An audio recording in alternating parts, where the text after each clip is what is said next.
Salut, bonjour, bonsoir en fonction du moment où vous ouvrez cette vidéo. Je suis le frère Nestor à Tangana, au Nana. Et par la grâce de Dieu, je suis un enseignant de la parole. Et nous allons débuter, n'est-ce pas, une longue série d'enseignements sur devenir un véritable disciple de Christ. Vous savez, nous ne sommes pas des parvenus dans ce monde. Il y a un plan que Dieu a mis sur pied lorsqu'il nous créait. Ce plan-là, c'est un plan de bonheur. Il dit dans le livre de Jérémie qu'il connaît les projets qu'il a formés pour nous. Ce sont les projets de bonheur et non de malheur. Alors, l'homme a été créé, il a été placé au jardin d'Éden où il avait tout le bonheur. Alors, à cause d'un péché commis par Adam, notre ancêtre, à nous tous, nous nous sommes retrouvés dans une situation, n'est-ce pas, où les hommes ont perdu ce bonheur-là. Nous avons été chassés du jardin d'Éden. Et depuis ce temps, Dieu a mis sur pied un ensemble de mécanismes pour nous ramener à lui. Et c'est pour ça qu'il a envoyé son Fils Jésus. C'est pour ça qu'il dit que car Dieu a tant aimé le monde, qu'il a donné son Fils unique afin que quiconque croit en lui ne périsse point, mais qu'il ait la vie éternelle. Maintenant que nous avons décidé, par exemple, d'accepter Jésus dans notre vie, que nous avons décidé de marcher selon lui, nous devons être de véritables disciples. Alors, nous allons débuter cette série d'enseignements par cette introduction sur ce que c'est qu'un disciple de Christ. Vous savez, la Bible a été rédigée en grec à la base. Le Nouveau Testament, je veux dire, a été rédigé en grec à la base. Alors, pour comprendre la profondeur de certains mots, il est parfois important de recourir à la langue grecque. En grec, le terme dans le Nouveau Testament qui est utilisé pour parler de disciples, c'est mathetes. Et ce mathetes, c'est un mot qui a été tiré d'un verbe mantano qui lui-même signifie apprendre. Alors, un mathetes, c'est-à-dire un disciple, c'est un apprenti, c'est un élève. Je préfère plus l'expression apprenti. Un apprenti, c'est celui qui voit ce que fait son maître et qui l'applique tout bêtement pour devenir aussi comme son maître. Alors, lorsque nous entrons dans le dictionnaire, les dictionnaires bibliques, la définition qui nous est donnée par rapport aux disciples, c'est un disciple, c'est une personne qui s'attache à un maître, qui écoute ses enseignements et qui les met en pratique. Tous les trois aspects sont très importants.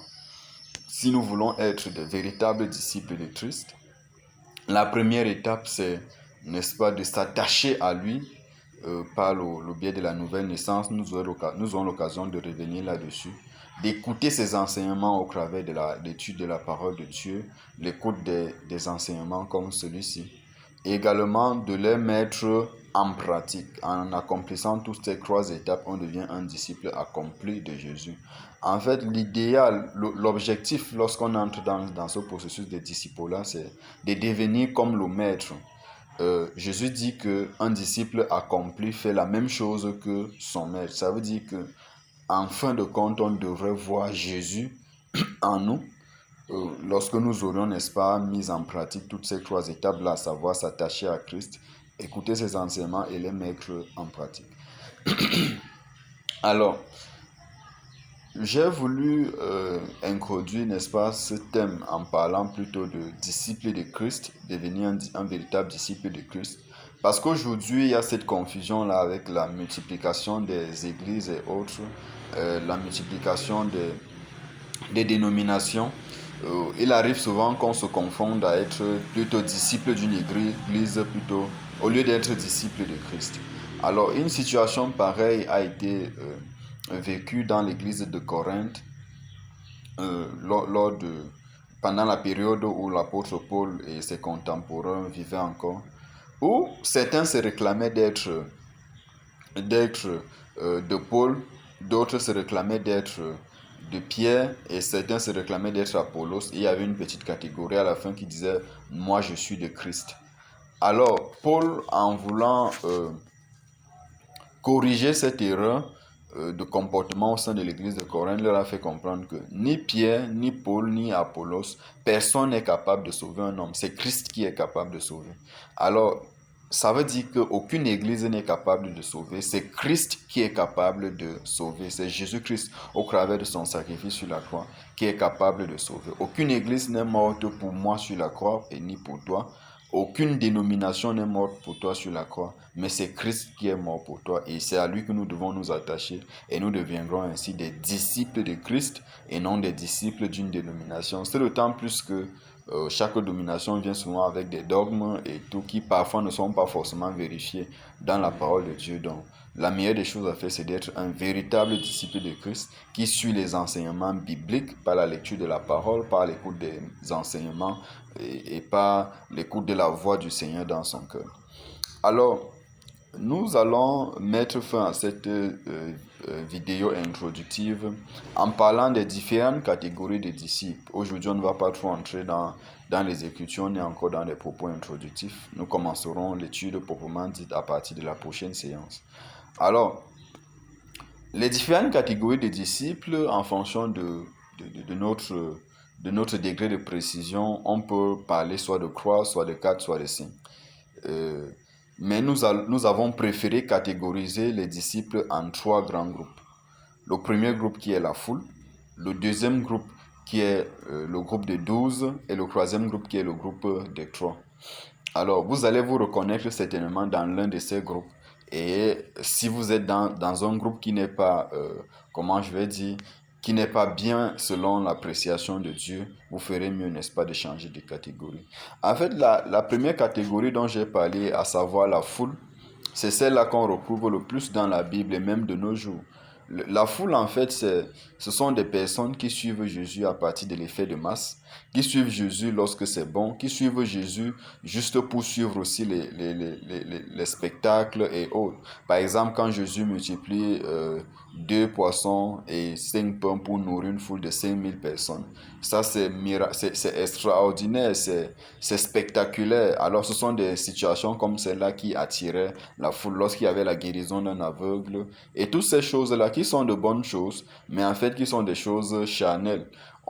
Parce que quelqu'un peut être guéri aujourd'hui, ou alors quelqu'un peut manger du pain aujourd'hui et mourir demain, aller en enfer, même si ce pain avait été produit de façon miraculeuse par le Seigneur. Alors ce sont des gens qui suivent le Seigneur pour des choses superficielles.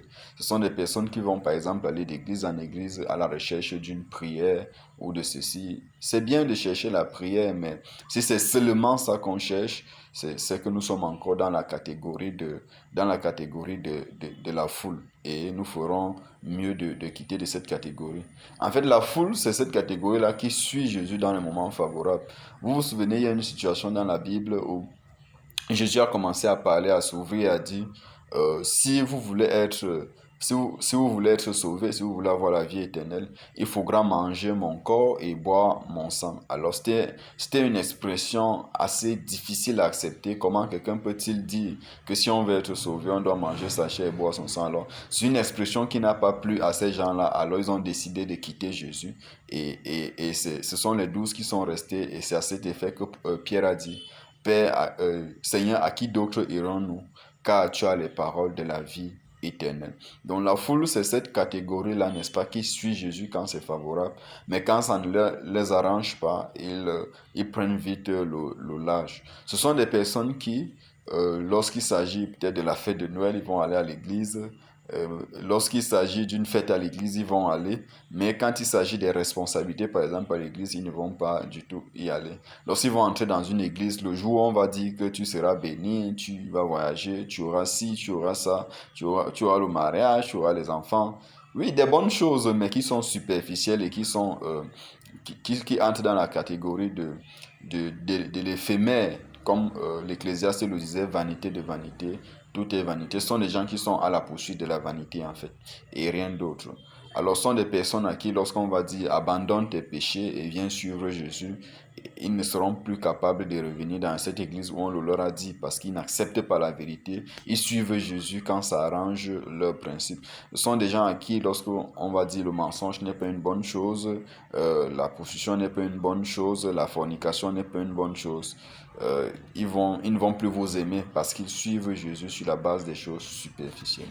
Alors, si vous êtes de cette catégorie-là, vous ferez mieux de vous attacher davantage à Jésus parce que c'est une catégorie de disciples qui n'est pas véritablement disciple. Vous vous souvenez, le jour où on condamnait Jésus, lorsque Ponce Pilate a demandé est-ce qu'on libère Jésus ou on libère euh, Barabbas. Alors c'est cette même foule qui avait crié pour recevoir Jésus à l'entrée de Jérusalem en lui jetant les palmes. C'est cette même foule qui a commencé à dire crucifiez-le, crucifiez-le, à mort, à mort. Donc c'est une catégorie qui n'a pas de position fixe devant le Seigneur. Aujourd'hui ils sont avec le Seigneur et demain ils ne le sont plus. Alors, la deuxième catégorie que nous avons voulu faire ressortir ici, c'est la catégorie des 12 disciples. La Bible nous dit dans le livre de Marc, chapitre 3, verset 14, que il mit 12 à part pour les avoir toujours avec lui et pour qu'ils aillent prêcher l'évangile. En fait, c'est une catégorie qui se caractérise par le fait qu'ils sont toujours proches de Jésus. En tout temps, ils sont proches de Jésus. Ce sont des gens qui suivent Jésus en tout temps. Lorsqu'ils marchaient avec Jésus, que ce soit pendant la saison des pluies ou la saison sèche, il n'y avait pas un moment où ils disaient que non, cette saison, je ne peux pas te suivre, Jésus. Laisse-moi aller continuer, n'est-ce pas, de mener mes activités et autres. Non, ils suivaient Jésus en tout temps, que ce soit pendant les moments favorables ou les moments non favorables. Alors, pour revenir à la foule ne suit pas Jésus pendant les moments non favorables, pendant les moments difficiles. Alors que la catégorie des 12, ce sont des gens qui, peu importe les circonstances de la vie, il n'y a pas une situation où ils vont dire, tiens Jésus, je t'abandonne aujourd'hui parce que je suis foiré, permets que j'aille avec peut-être ce monsieur qui va me donner de l'argent pour m'occuper de moi-même. Ils ne disent pas à Jésus que, tiens, si je ne mens pas dans cette situation, je ne peux pas m'en sortir.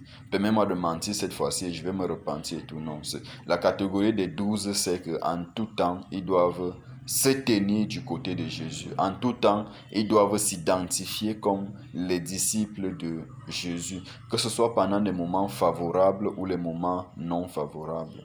Alors, à côté de cette catégorie-là, nous avons donc fait ressortir une autre catégorie qu'on a appelée la catégorie des trois. En fait, lorsque Jésus arrivait dans certains moments de sa vie où il avait besoin de révéler des choses particulières, de se révéler totalement, il y avait trois personnes qu'il mettait toujours à part. Ces trois personnes étaient Jean, Jacques et Pierre. Lorsqu'ils sont allés sur la montagne de la transfiguration où Jésus a été transfiguré et Moïse et Élie lui sont apparus, ce sont ces choix-là qu'il avait amenés. Pendant la nuit où il a été arrêté, lorsqu'il a commencé à prier avec des gouttes de sueur qui sortaient avec du sang, ce sont ces choix qu'il a amenés. En fait, c'est une catégorie qui marche avec le Seigneur, non seulement en tout temps, mais également en tout lieu. Quand on parle du lieu, ça parle de l'intimité. Tu peux marcher avec quelqu'un en tout temps, mais il y a une certaine distance entre vous. Eux, ils sont davantage plus intimes au Seigneur. Ce sont des gens qui passent beaucoup de temps dans la méditation de la parole, beaucoup de temps dans la prière et à qui Dieu révèle beaucoup, beaucoup, beaucoup de choses. Alors, ce sont des gens qui connaissent le cœur de Dieu. Jean, par exemple, lorsqu'il s'assemblait lorsque Jésus s'assemblait avec les 12, Jean est celui-là qui posait, n'est-ce pas, son oreille sur la poitrine de Jésus et ce qu'il pouvait écouter, c'était le battement du cœur de Dieu. Jean, c'est un disciple qui connaissait le battement du cœur de Dieu. Lorsque le cœur de Jésus battait rapidement, il savait que le maître a certainement une préoccupation, ainsi de suite. Donc, ce sont des gens qui sont véritablement proches du Seigneur, qui se préoccupent de la volonté de Dieu dans leur vie, en tout temps et en tout lieu. Alors, nous avons parlé donc de ces trois catégories, la catégorie des 12, la catégorie de la foule, la catégorie des 12 et la catégorie des 3. Si vous êtes au moins dans la catégorie des 12, c'est déjà une bonne chose, c'est-à-dire suivre Jésus en tout temps. Qu'il pleuve, qu'il neige, que ce soit dans la vie ou dans la mort, que ce soit dans des temps favorables ou non favorables. Alors, nous venons donc d'introduire ce sujet sur le discipulat, sur devenir un véritable disciple de Christ. Et nous avons dit qu'un disciple, c'est une personne qui s'attache à son maître, qui écoute ses enseignements et qui les met en pratique. Et il est préférable d'être de la catégorie des disciples qui suivent Jésus en tout temps et en tout lieu, et ne pas être de la foule qui aujourd'hui suit le Seigneur et demain n'est plus avec le Seigneur. Que le Seigneur vous bénisse pendant que vous avez écouté cet enseignement, cette introduction sur cet enseignement, à devenir un véritable disciple du Seigneur. Et nous vous invitons, n'est-ce pas, à liker, à partager si cela vous a béni. Et n'oubliez pas de vous abonner sur la page. Si vous avez des préoccupations, vous allez voir au bas de la publication. Nous allons mettre notre contact WhatsApp par lequel vous pourrez nous envoyer des messages. Nous ferons bien sûr des efforts pour que les prochaines fois, on ait des vidéos un peu plus courtes, un peu plus digestes, et que le Seigneur vous bénisse.